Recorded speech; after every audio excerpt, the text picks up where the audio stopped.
Hey guys, today I am going to read Bound by Blood 3 by u/Mr.Rix4L. Monday, December 5th.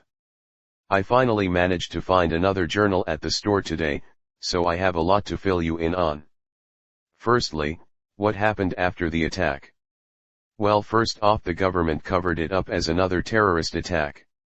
And secondly, Roderick said we need to start planning to break Dynamo out of their special containment cell. Now if you ask me, I give odds of breaking him at around 35%, which is generous at best. More importantly, however, is what happened during the fight. Remember when Bill died, and gave me his powers? Well, turns out they were only temporary, because Bill is somehow alive. Although he has been acting weird lately, like he was daydreaming. Thursday, December 8th. So it's been a few days, but I have over a month's worth of writing. So basically Roderick explained to me that now that the government knows I'm a demon, they're going to start sending bounty hunters after us. Now normally I would be scared of this, but over the course of 2 months, I got a lot stronger. Anyway, today Evan and Trista told me it was my turn to buy food. Evan dropped me off at the back of the store, and I went in. Going inside, however, you wouldn't believe what I saw. Sold out. Some madman had bought the entire shelf of drum me's. I don't know who they are, but if I ever find them, I may have to commit a war crime. I picked up the other items off the list, and other than that the store wasn't too eventful. But on the way home, it was a different story. While I was home, trying to avoid on-duty police, I got a call from Roderick. He said that he had found a man with insider knowledge of the government building. And that he had scheduled a meeting behind a gag shop. Bro, trust me. But when I got there I was starting to judge Roderick's intuition. Hello Greg. Long time no talk. It was Albert Sandy. Now I'm no judge, but holy hell was I skeptical of Roderick's source now. Albert Sandy is known for telling the most ridiculous lies, and yet somehow everyone believes him.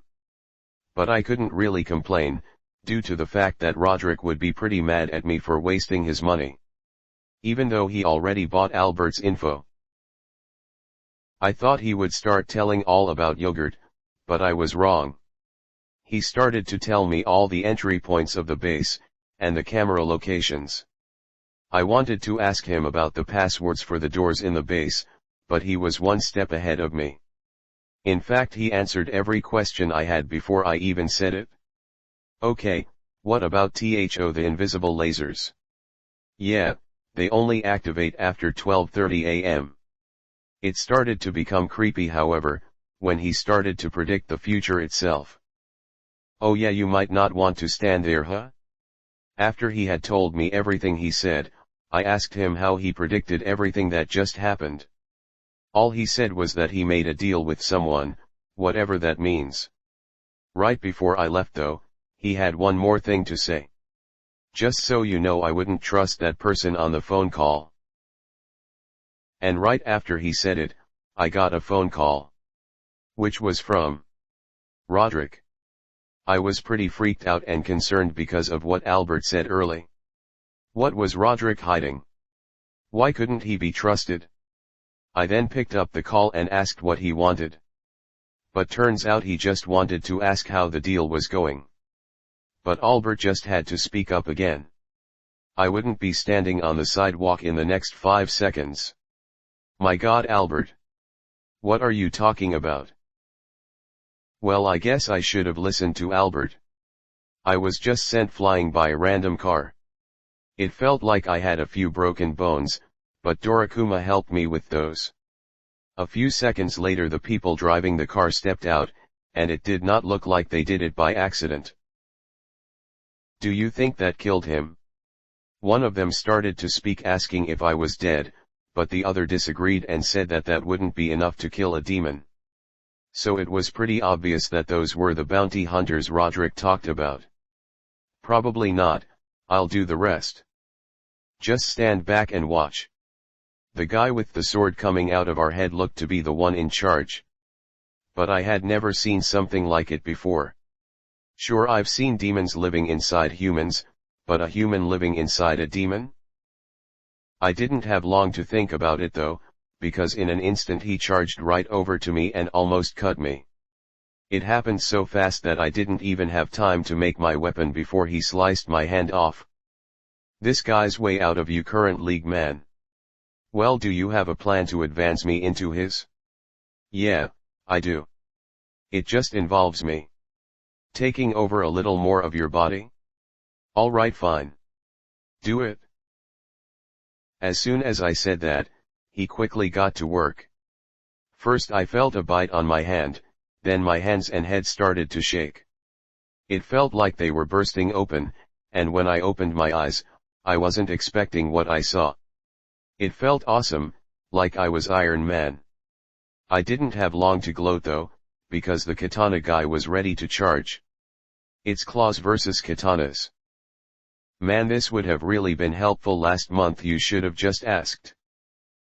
We were pretty even at first, but I could tell he had a lot more experience with blades similar to that knight I fought a few weeks ago. I asked Dorakuma for any tips on how to take him down. But it looks like I didn't have time to do so. He left a pretty big gash on my chest. I was losing a lot of blood, which was actually a good thing in this scenario. Just then Dorakuma finally answered me. He said that he was the perfect weapon to take him down.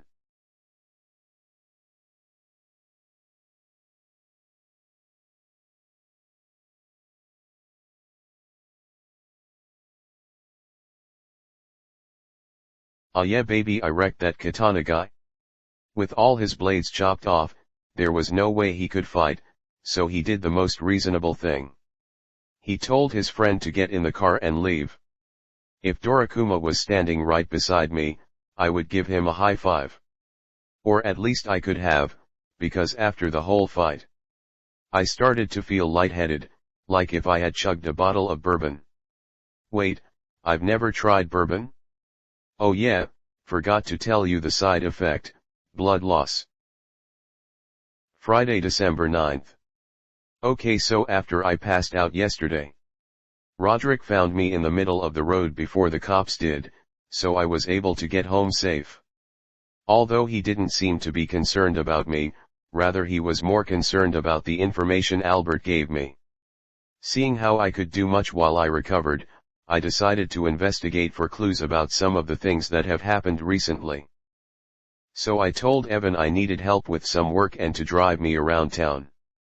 He was reluctant at first, but then I reminded him that I saved him from getting arrested last month, so he quickly said yes.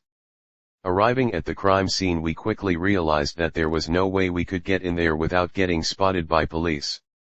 Luckily we had a plan. Our plan was to use a temporary contract with the devil in order to bypass the police. Don't ask me when we got the contract, because it's a long story. Okay, we got you your wafer pillow. Now give us the deal. Yes, sure. Another one for the jar. Using the skin devil's power, we were able to transform into the police and we were sliding through the crowd. On our way though, we saw news reporters covering the scene. They were saying that another mysterious explosion had happened in plain view again. I'm not sure how long the government can cover up these devil attacks, because the lies are starting to become outrageous.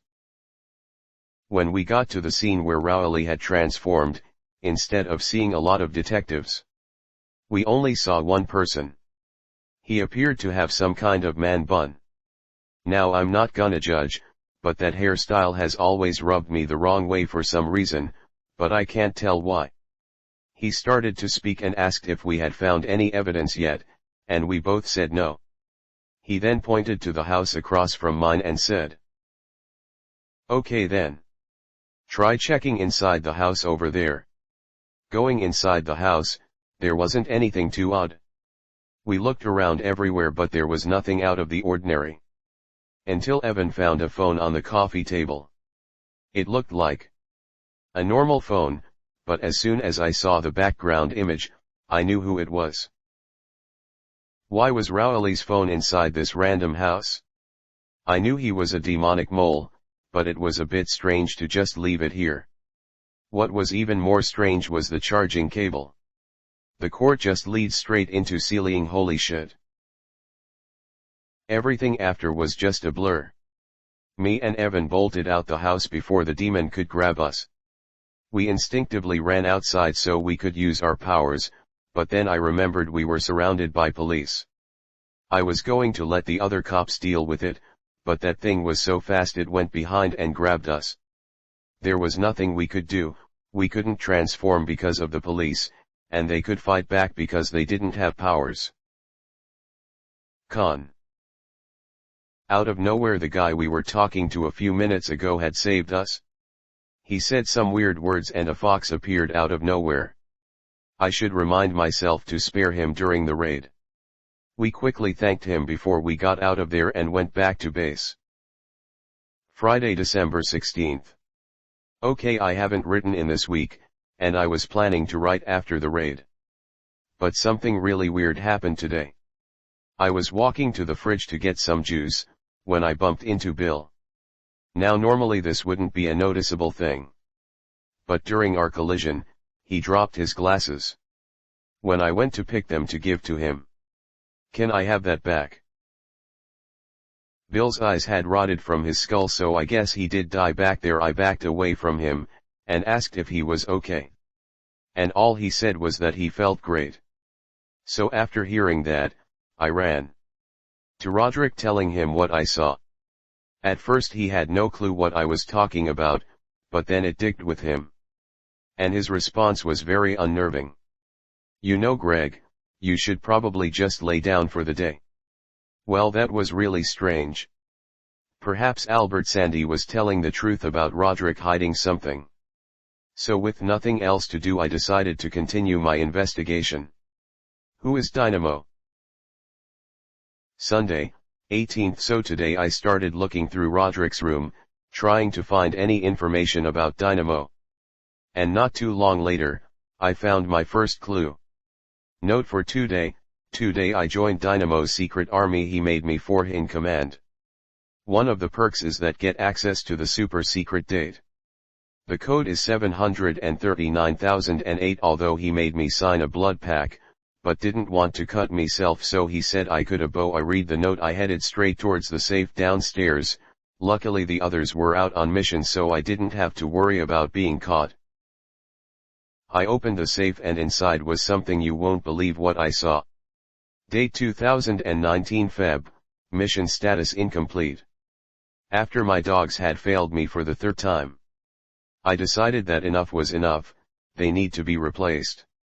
So I promptly did so. I dug deeper and found even more notes.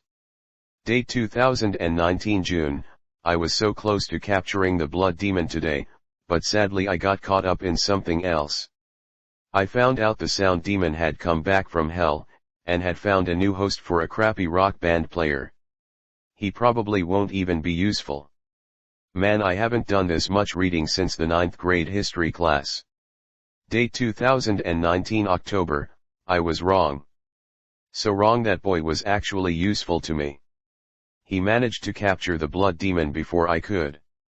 And to boot, it's his brother as well.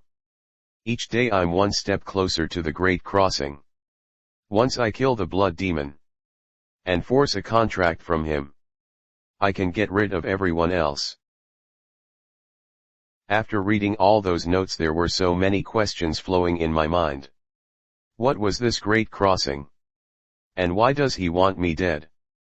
I quickly started to come up with a reason why he would do this. Suddenly, Dorakuma spoke up. I guess that makes sense.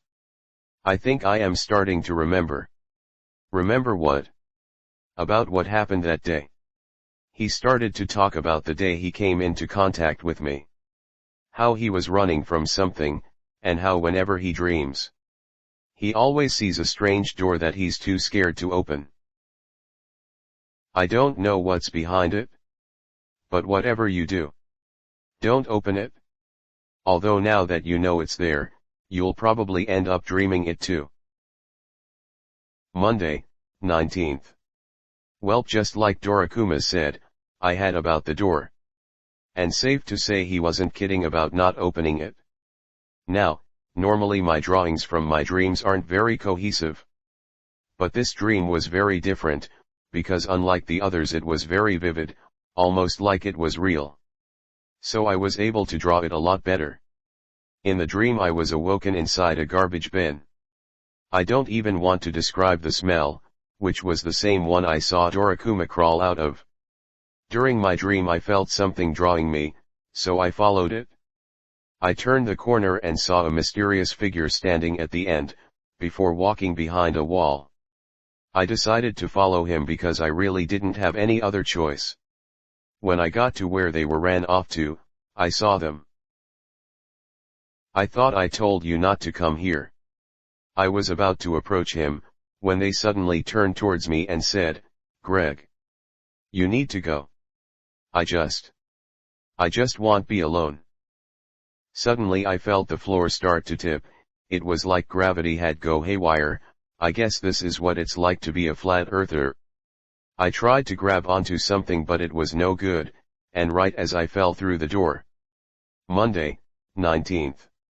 So after I had the nightmare, I decided not to ask Dorakuma about it, because from the looks of it he didn't know much either. I went downstairs to get cereal, and to my surprise I saw everyone else eating cereal. I asked what everyone was doing, and then Roderick reminded me that today was the day we raided the military base, which I had completely forgotten about.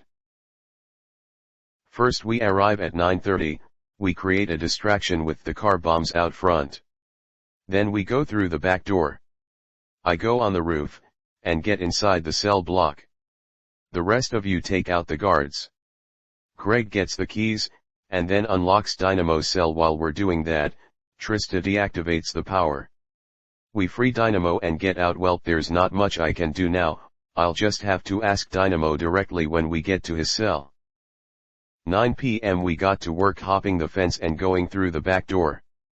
We instinctively split into the 3 teams and headed out.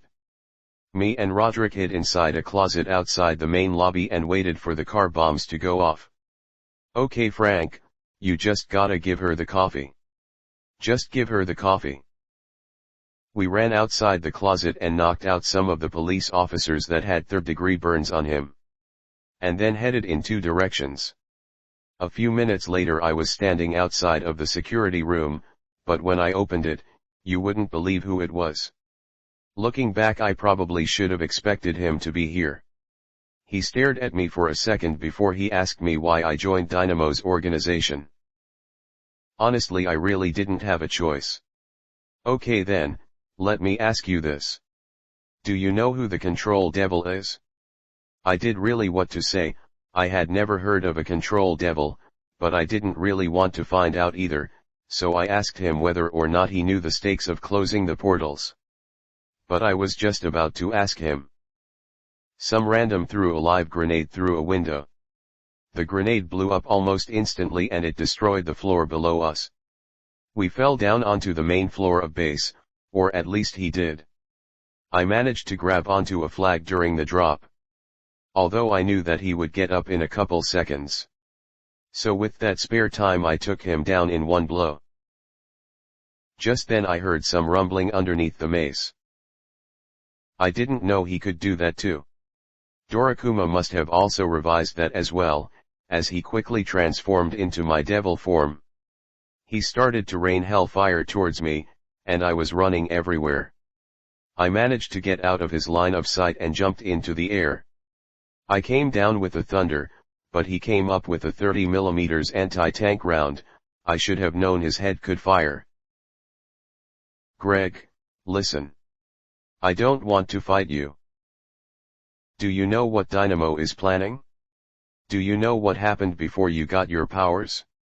Okay, I'll admit it. I don't really trust him." "That's correct. Because he's been hunting you for a while, so he can use you for his master plan." "I already know. But do you know the rest?" That part shocked me. I thought that was only part of the mission. I wanted to hear more about what he was saying, so I let him keep talking. "Hell is like a volcano, pressure builds up over time. Tiny eruptions release that built-up pressure. But when all the eruptions get closed up, the pressure has nowhere to go and explodes.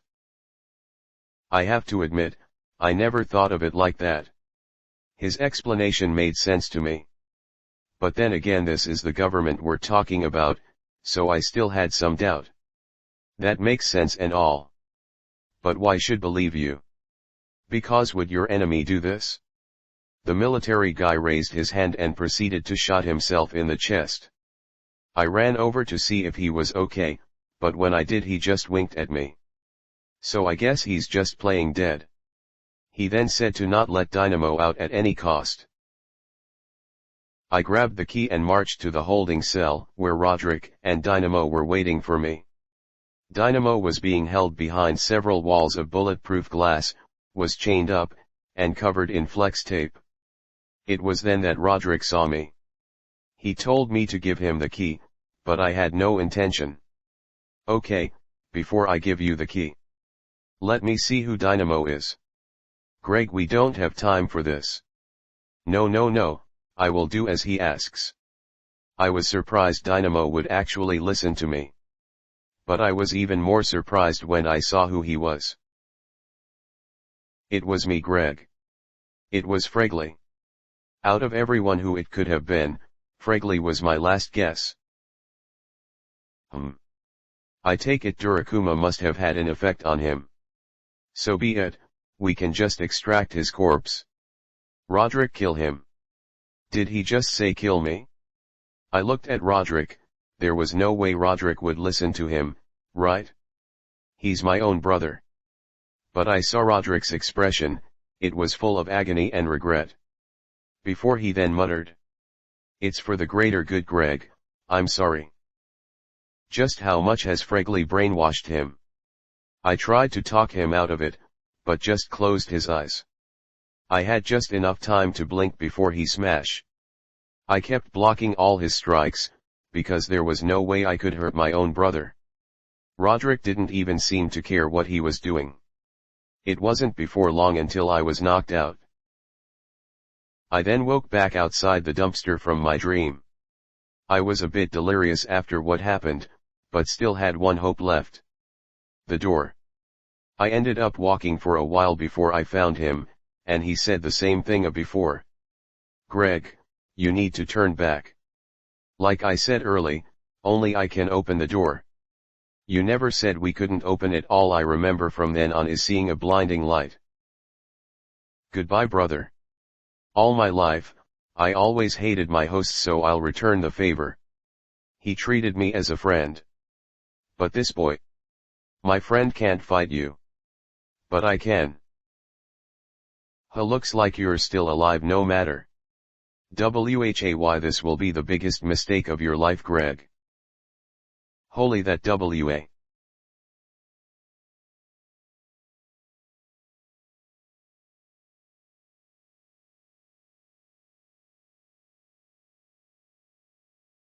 Damn.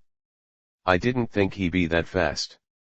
But if he's gonna go all out, then so will I. Alright, brother, you asked for this.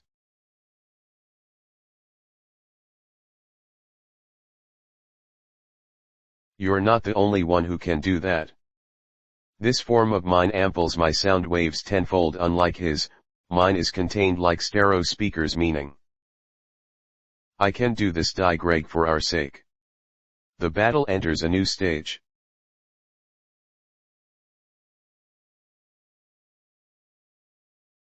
Alright, time for the last encore.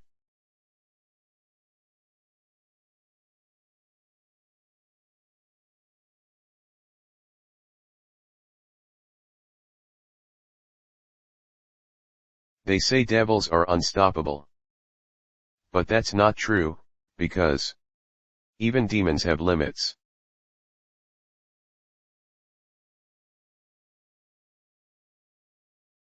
Sleep, my friend, you deserve the rest. You may not have killed him, but you still accomplished the goal. A reign of destruction, some would say. I gathered up the hold it there, F face, don't go thinking you've won. Just cause you smashed city doesn't mean you've smashed our mission. I am Gunado Kishimoto as the Chief Commander of the Public Safety Commission. I tell you, this war is far from over. In fact, it's just the beginning.